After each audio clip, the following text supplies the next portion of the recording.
Well, state senators are also expected to take up 4 bills filed in response to the deadly July floods. Daniel Perrault shares the details from Austin.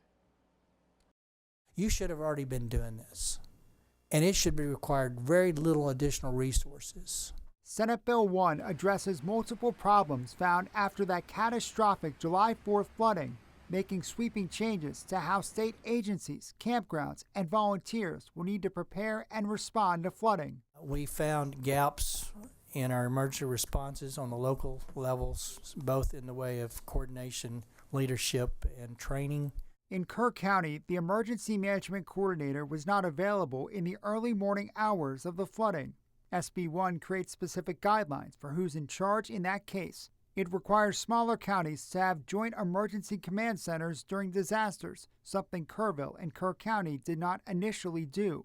It would mandate emergency management coordinators get licensed and require local leaders to do emergency drills. You will actually drill in these areas with a TDM representative on site for critique. Other parts of the bill require rooftop access ladders for cabins in 100-year floodplains and mandate evacuation of those camps in a flash flood warning.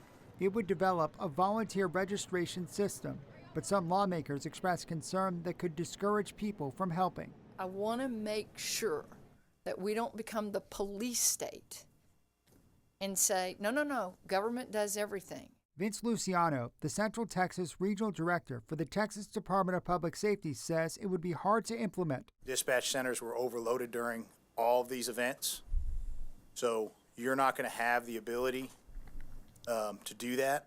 The Senate panel also advanced Senate Bill 2, which calls for outdoor warning sirens in flood-prone areas. Senate Bill 13, which provides credits for cities and counties to make fixes for flood prevention. And Senate Bill 43, which allows for TCEQ to issue permits to fix dams and reservoirs. God forbid, please, Lord, from this ever happening again. We'll be more prepared.